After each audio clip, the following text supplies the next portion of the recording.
ನಮ್ಮ ಮನುಷ್ಯ ಜನ್ಮ ನಮಗೆ ಸಿಕ್ಕಿರ್ತಕ್ಕಂತಹ, ನಮಗೆ ಲಭ್ಯವಾಗಿರತಕ್ಕಂತಹ ಮನುಷ್ಯ ಜನ್ಮ ಎಷ್ಟು ಶ್ರೇಷ್ಠವಾದದ್ದು.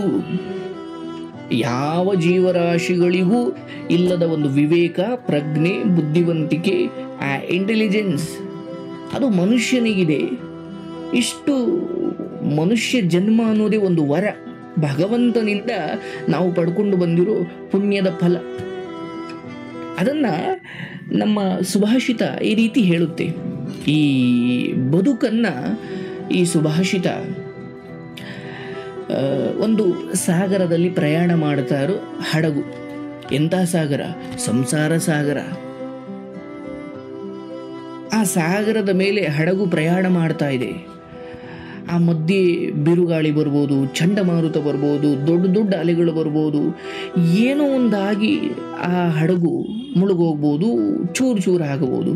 ಹಾಗೇನೋ ಆಗೋಕ್ಕಿಂತ ಮುಂಚೆ ಈ ಸಾಗರದ ದಡವನ್ನು ಸೇರಿಬಿಡಪ್ಪ. ಆ ಸಾಗರದ ದಡ ಸೇರೋದು ಅಂದರೆ ಮುಕ್ತಿ ಪಡ್ಕೊಳ್ಳೋದು ಅಂತ. ನೋಡಿ ಎಷ್ಟು ಚೆನ್ನಾಗಿದೆ ಈ ಸಂಸಾರ ಸಾಗರ. ಇದನ್ನು ದಾಟಲಿಕ್ಕೆ ಈ ದೇಹ ಅನ್ನೋದು ಒಂದು ಹಡಗು. ಈ ಮಧ್ಯೆ ಏನೋ ರೋಗ ಬಂದು ಹೋಗ್ಬೋದು, ಆಕ್ಸಿಡೆಂಟ್ ಬಂದು ಹೋಗ್ಬೋದು, ಹೃದಯ ಘಾತ ಆಗಿ ಹೋಗ್ಬೋದು, ಏನೋ ಒಂದಾಗಿ ಈ ದೇಹ ಅನ್ನೋ ಹಡಗು ಮುರಿದು ಹೋಗ್ಬೋದು. ಈಗ ಸಮುದ್ರದಲ್ಲಿ ಹೋಗ್ತಾ ಇರೋ ಹಡಗಿಗೆ ಚಂಡಮಾರುತ, ಬಿರುಗಾಳಿ, ಹೀಗೆ ನಾನಾ ರೀತಿಯಲ್ಲಿ ತೊಡಗುಗಳು ಒಂದು ಅರ್ಧಕ್ಕೆ ಎಷ್ಟು ಹಡಗುಗಳು ಮುರಿದು ಹೋಗಿಲ್ಲ, ಅರ್ಧಕ್ಕೆ ಎಷ್ಟು ಹಡಗುಗಳು ಚೂರು ಚೂರಾಗಿಲ್ಲ. ಹಾಗೆ ನಿನ್ನ ದೇಹವೆಂಬ ಹಡಗು ಮಧ್ಯೆ ಇಲ್ಲೆಲ್ಲೋ ಮುರಿದು ಹೋಗೋಕ್ಕಿಂತ ಮುಂಚೆ ದಡ ಸೇರ್ಬಿಡು, ಮುಕ್ತಿ ಕಡೆ ಹೋಗು, ಜ್ಞಾನದ ಕಡೆ ಹೋಗು ಅಂತ. ಅದಕ್ಕೆ ಈ ಶ್ಲೋಕ ಎಷ್ಟು ಚೆನ್ನಾಗಿ ಹೇಳುತ್ತೆ. ಮಹತ ಪುಣ್ಯ ಪುಣ್ಯೇನ ಕೃತೇಯಂ ಕಾಯನೌಸ್ತ್ವಯ ಪಾರಂ ದುಃಖ ದಧೇರ್ಗಂತುಂ ತರಯಾವನ್ನ ಭಿದ್ಯತೆ. ಎಷ್ಟು ಚೆನ್ನಾಗಿದೆ ಆ ಶ್ಲೋಕ. ಮಹತ ಪುಣ್ಯ ಪುಣ್ಯೇನ ಕೃತೇಯಂ ಕಾಯನೌಸ್ತ್ವಯ. ಅವರು ಹೇಳ್ತಾ ಇರೋದು, ಎಲೆ ಮಾನವನೇ, ಈ ಮನುಷ್ಯ ಜನ್ಮ ಇದೆಯಲ್ಲ, ಈ ಸಂಸಾರವೆಂಬ ದುಃಖ ಸಾಗರವನ್ನು ದಾಟುವುದಕ್ಕಾಗಿ ನಮ್ಮ ಹಳೇ ಜನ್ಮದಲ್ಲಿ ಎಷ್ಟೊಂದು ಪುಣ್ಯ ಮಾಡಿದ್ವಲ್ಲ.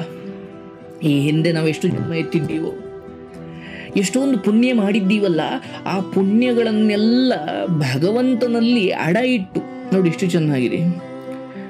ಈ ಸಂಸಾರವೆಂಬ ಸಾಗರವನ್ನು ದಾಟುವುದಕ್ಕೆ ನಮ್ಮ ಪುಣ್ಯವೆಂಬ ಹಣವನ್ನು ಭಗವಂತನಿಗೆ ಕೊಟ್ಟು ಈ ಶರೀರವೆಂಬ ಹಡಗನ್ನು ತಂದಿದ್ದೀವಿ. ಆ ಹಡಗು ಮುರಿದು ಬೀಳುವುದರೊಳಗಾಗಿ ನೀನು ದಡ ಸೇರು ಅಂತ. ಎಷ್ಟು ಜನ ಪ್ರಯತ್ನ ಮಾಡ್ತಿದ್ದೀವಿ. ಅವರೆಷ್ಟು ಚೆನ್ನಾಗಿ ಶ್ಲೋಕದಲ್ಲಿ ಹೇಳ್ತಾರೆ. ಮಹತ ಪುಣ್ಯ ಪುಣ್ಯೇನ ಕೃತೇಯಂ ಕಾಯನೌಸ್ತ್ವಯ ಪಾರಂ ದುಃಖ ದಧೇರ್ಗಂತುಂ ತರಯಾವನ್ನ ಭಿದ್ಯತೆ. ಇದು ಈ ದೇಹವೆಂಬ ಹಡಗು ಚೂರಾಗಿ ಬೀಳುವುದಕ್ಕಿಂತ ಮುಂಚೆ, ಮುಳುಗೋಗೋದಕ್ಕಿಂತ ಮುಂಚೆ ಈ ಸಂಸಾರ ಸಾಗರ ಅಂತದ್ದು ಸ್ವಾಮಿ. ಅವರು ಹೇಳ್ತಾರೆ, ಎಷ್ಟು ಚೆನ್ನಾಗಿ ಹೇಳ್ತಾರೆ. ಈ ಮನುಷ್ಯ ಜನ್ಮ ಇದೆಯಲ್ಲ, ಪವಿತ್ರ, ಶ್ರೇಷ್ಠ, ಎಷ್ಟು ಅದ್ಭುತವಾದಂತಹ ಮನುಷ್ಯ ಜನ್ಮ. ನೀನು ಮನಸ್ಸು ಮಾಡಿದ್ರೆ ಭಗವಂತನನ್ನು ಸಾಕ್ಷಾತ್ಕರಿಸಿಕೊಳ್ಬಹುದು. ನೀವು ಮನಸ್ಸು ಮಾಡಿದ್ರೆ ಇಡೀ ಜಗತ್ತಿಗೆ ನೀವು ಮಹಾತ್ಮರಾಗಬಹುದು. ಆಸೆ, ದುರಾಸೆ, ಕಾಮ, ಅಹಂಕಾರ, ಮೋಹ, ಸಂಸಾರ ಇವೆಲ್ಲವನ್ನು ಎಷ್ಟು ಬೇಕೋ ಅಷ್ಟಿಟ್ಟುಕೊಂಡು ಈಗ ನಾನು ಮಹಾತ್ಮನಾಗುವ ದಾರಿಯಲ್ಲಿ, ಸಜ್ಜನನಾಗುವ ದಾರಿಯಲ್ಲಿ ಹೋಗಲಿಕ್ಕೆ ಈ ಜನ್ಮಕ್ಕೆ, ಮನುಷ್ಯ ಜನ್ಮಕ್ಕೆ ಮಾತ್ರ ಸಾಧ್ಯ ಇದೆ. ಒಂದು ನಾಯಿಗೆ ಸಾಧ್ಯ ಇಲ್ಲ. ಸರಿ, ಆ ನಾಯಿ ನಾನು ಆಧ್ಯಾತ್ಮಿಕನಾಗಬೇಕು ಅಂತ ಬಂದು ನೀವು ಪ್ರವಚನದ ಮಂದಿರದಲ್ಲಿ ಕೂತ್ಕೊಂಡ್ರೆ, ನಾಯಿ ಆಚೆ ಓಡಿಸ್ರು ಅಂತ ನಿಮ್ಗೆ ಅವಕಾಶನೇ ಇಲ್ಲ. ಆದರೆ ಮನುಷ್ಯನಾಗಿ ಹಾಗಲ್ಲ. ಯಾವ ಗುರುಗಳು ಇಲ್ಲದೆ ಹೋದರೂ, ಯಾರ ಮಾರ್ಗದರ್ಶನವೂ ಇಲ್ಲದೆ ಹೋದರೂ, ನೀನು ಸ್ವಯಂ ಅಧ್ಯಯನದ ಮೂಲಕ, ಸ್ವಯಂ ಆಚರಣೆಯ ಮೂಲಕ ನೀನು ಬದುಕಿನ ಅಂದರೆ ನಿನ್ನ ಈ ಆಯಸ್ಸು ಮುಗಿಯುವುದರೊಳಗಾಗಿ ಈ ದೇಹವೆಂಬ ಹಡಗಲ್ಲಿ ಈ ಸಂಸಾರ ಸಾಗರವನ್ನು ದಾಟಿಬಿಡ್ಬೋದು. ದಾಟುತ್ತಿದ್ದೀವ? ಯೋಚನೆ ಮಾಡಬೇಕು. ಅವ್ರು ಮುಂದೆ ಹೇಳ್ತಾರೆ ನೋಡಿ, ಹಣದಿಂದ, ಅಧಿಕಾರದಿಂದ, ದರ್ಪದಿಂದ, ಬುದ್ಧಿ ಚಮತ್ಕಾರದಿಂದ ಈ ಮನುಷ್ಯ ಜನ್ಮವನ್ನು ಪಡೆಯೋದಕ್ಕೆ ಸಾಧ್ಯ ಇಲ್ಲ.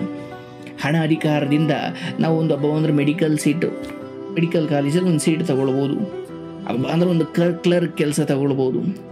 ಆದರೆ ಈ ಮನುಷ್ಯ ಜನ್ಮವನ್ನು ನಿನ್ನ ಇನ್ಫ್ಲೂಯೆನ್ಸಿಂದ, ನಿನ್ನ ಹಣದಿಂದ ಕೊಂಡುಕೊಳ್ಳಿಕ್ಕೆ ಆಗುವುದಿಲ್ಲ. ಎಷ್ಟು ಚೆನ್ನಾಗಿ ಹೇಳ್ತಾರೆ. ಪೂರ್ವ ಜನ್ಮದ ನಾವು ಮಾಡಿದ್ದೀವಲ್ಲ, ಪೂರ್ವ ಜನ್ಮದಲ್ಲಿ ಏನೇನು ಪುಣ್ಯ ಮಾಡಿದ್ದೀವಲ್ಲ, ಅದರ ಫಲವಾಗಿ ಈ ಮನುಷ್ಯ ಜನ್ಮ ನಿನಗೆ ಸಿಕ್ಕಿದೆ. ಅದು ಸುಮ್ಮನೆ ಸಿಕ್ಕಿಲ್ಲ. ನಿನ್ನ ಹಳೇ ಪುಣ್ಯವನ್ನೆಲ್ಲ ದೇವ್ರ ಹತ್ರ ಏನೋ ಅಡ ಇಟ್ಟುಬಿಟ್ಟು, ಭಗವಂತ ನಂದು ಇಷ್ಟೊಂದು ಪುಣ್ಯ ಇದೆ, ತಗೋ ಇದನ್ನು ಮಾಡಿಕೊಂಡು ನನಗೆ ಮನುಷ್ಯ ಜನ್ಮವನ್ನು, ಈ ದೇಹವನ್ನು ಕೊಡು ಅಂತ ನಮ್ಮ ಪುಣ್ಯವನ್ನೆಲ್ಲ ಭಗವಂತನಿಗೆ ಕೊಟ್ಟು ಈ ದೇಹವೆಂಬ ಹಡಗನ್ನು ತಂದು ಈ ಸಂಸಾರ ಸಾಗರವನ್ನು ದಾಟಬೇಕು. ನೋಡಿ, ಎಲ್ಲ ಪ್ರಾಣಿಗಳಿಗೂ ಈ ಶರೀರ ಇದೆ, ಆದರೆ ಮಾನವ ಶರೀರ ಇದೆಯಲ್ಲ, ಮಾನವ ಜನ್ಮ ಇದೆಯಲ್ಲ, ಅದು ಬೇರೆ ಯಾವ ಪ್ರಾಣಿಗೂ ಸಿಕ್ಕಿಲ್ಲ. ಅರ್ಥ ಆಯ್ತಲ್ಲ? ಈ ಮಾನವ ಶರೀರವನ್ನು ಮಾನವರಾದ ನಾವು ಏತಕ್ಕಾಗಿ ಪಡೆದಿರೋದು? ಅದನ್ನೇ ಅವರು ಹೇಳೋದು, ಪಾರಂ ದುಃಖೋದೀರ್ಗಂತುಂ ತರ ಯಾವನ್ನ ಬಿದ್ಯತೆ. ಈ ಮನುಷ್ಯ ದೇಹವನ್ನು ನಾವೇನು ಪಡೆದಿದ್ದೀವಲ್ಲ, ಸುಮ್ಮನೆ ಕುಡಿದು ತಿಂದು ಬೊಜ್ಜುಬಳಿಸ್ಕೊಂಡು ಅದಕ್ಕೆಲ್ಲ ನಾವು ಪಡೆದಿರೋದು. ಈ ಸಂಸಾರ ಸಾಗರ, ಅಯ್ಯೋ ಏನಪ್ಪ ಬೆಳಗ್ಗೆ ಎದ್ದರೆ ಅದೇ ಕಷ್ಟ, ಅದೇ ದುಃಖ, ಅದೇ ನೋವು, ಇದು ಎಷ್ಟು ದಿನ ಇದು? ಹಾಗಂತ ಎಲ್ಲವನ್ನು ಬಿಟ್ಬಿಡಿ ಅಂತ ಹೇಳ್ತಾ ಇಲ್ಲ, ಆದರೆ ಇದೆಲ್ಲದರಿಂದಲೂ ಪಾರಾಗಿ ಮುಕ್ತಿಯ ಹಂತವನ್ನು ಸೇರ್ಲಿಕ್ಕೆ ಒಂದು ದಾರಿ ಇದೆ. ಆ ಮುಕ್ತಿಯನ್ನು ಪಡೀಲಿಕ್ಕೆ ಈ ಮನುಷ್ಯ ಜನ್ಮ ಸಹಕಾರ ಮಾಡುತ್ತೆ. ನಾಯಿ ನರಿಗಳಿಗೆ ಆ ಅವಕಾಶ ಇಲ್ಲ. ಅದಕ್ಕೆ ಈ ಜನ್ಮ ಏನಕ್ಕೆ ಪಡ್ಕೊಂಡಿದ್ದೀರಿ? ಈ ಸಂಸಾರ ಸಾಗರವನ್ನು ಅಥವಾ ಈ ಮಾನವ ದೇಹವನ್ನು ಪಡ್ಕೊಂಡಿರೋದಕ್ಕೆ ಕಾರಣ ಏನಂದ್ರೆ, ಈ ಸಂಸಾರ ಸಾಗರವನ್ನು ದಾಟ್ಲಿಕ್ಕೋಸ್ಕರ. ಅದಕ್ಕೆ ಮಾನವ ಶರೀರ ಸುಂದರವಾದ ಹಡಗು. ಇದರ ಸಹಾಯದಿಂದ ಈ ಸಂಸಾರ ದುಃಖ ಸಾಗರವನ್ನು ದಾಟಿ ಬಿಡಬೇಕು. ನೋಡಿ, ನಮ್ಮ ಸನ್ಯಾಸಿಗಳು ಸತ್ಯವನ್ನು ಕಂಡುಕೊಂಡವರು ಹೆಂಡತಿ, ಮಕ್ಕಳು, ಸಂಸಾರ, ನಗರ, ವ್ಯಾಪಾರ ಇದೆಲ್ಲದರಿಂದ ದೂರ ಉಳಿದು ಬಿಡ್ತಾರೆ. ಯಾಕಂದ್ರೆ ಅವ್ರಿಗೆ ಗೊತ್ತು, ಈ ಮನುಷ್ಯ ಜನ್ಮ ಸಿಕ್ಕಾಗಲೇ ಜ್ಞಾನವನ್ನು ಪಡ್ಕೊಂಡು, ವಿವೇಕವನ್ನು ಪಡ್ಕೊಂಡು, ಭಗವಂತನನ್ನು ಚಿಂತಿಸುತ್ತಾ ನಾವು ಮುಕ್ತಿಯನ್ನು ಸೇರ್ಲಿಕ್ಕೆ ಈ ಮನುಷ್ಯ ಜನ್ಮವನ್ನು ಬಿಟ್ಟರೆ ಮತ್ತೆ ನಾವು ಜನ್ಮ ಉಂಟು, ಆದರೆ ಮನುಷ್ಯ ಜನ್ಮವೇ ಉಂಟಾ ಗೊತ್ತಿಲ್ಲ. ಎಷ್ಟು ಚೆನ್ನಾಗಿ ಹೇಳ್ತಾರೆ ನೋಡಿ. ಹಾಗಾಗಿ ಈ ಜನ್ಮವನ್ನು ನೀವು ಈ ಸಂಸಾರ ಸಾಗರವನ್ನು ದಾಟಲಿಕ್ಕೆ ಬಳಸ್ಕೊಳ್ಬೇಕು.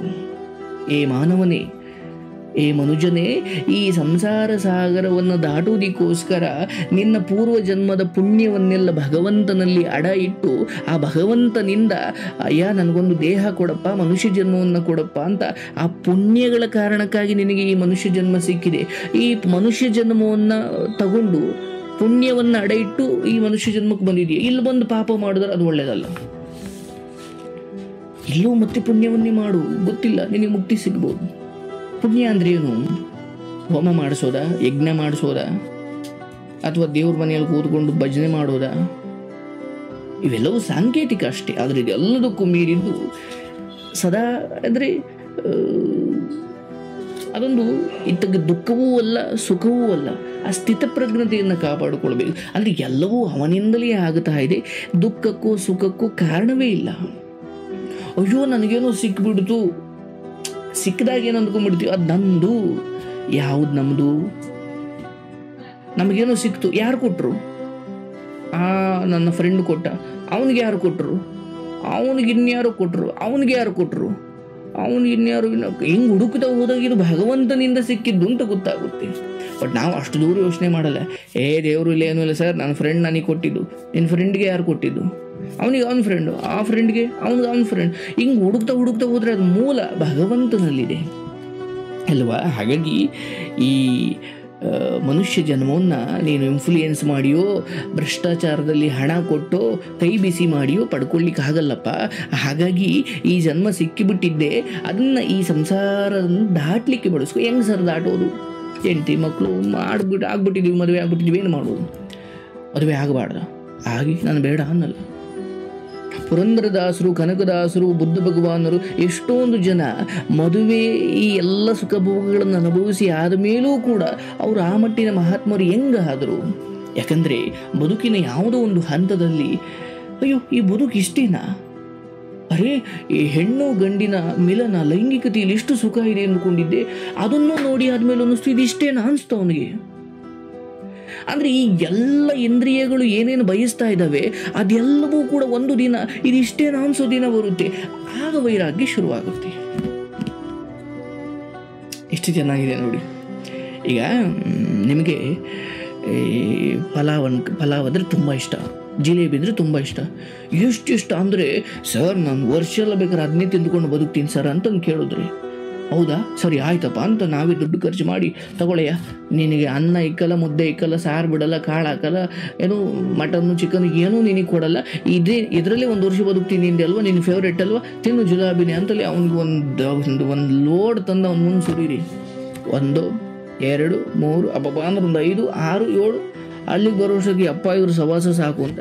ಅಂದರೆ ಯಾವುದು ಅಯ್ಯೋ ನಾನು ಜೀವನ ಪೂರ್ತಿ ಬೇಕಾದ್ರೆ ತಿಂದ್ಕೊಂಡು ಇದ್ಬಿಡ್ತೀನಿ ಅಂತ ಅಂತಿದ್ನೋ ಅದೇ ಒಂದು ಹಂತ ಆದಮೇಲೆ ಇದು ಇಷ್ಟೇನ ಅನಿಸ್ಬಿಡುತ್ತಲ್ಲ, ಹಂಗೆ ಅನ್ನಿಸ್ಬೇಕು. ಅದೇ ವೈರಾಗ್ಯ.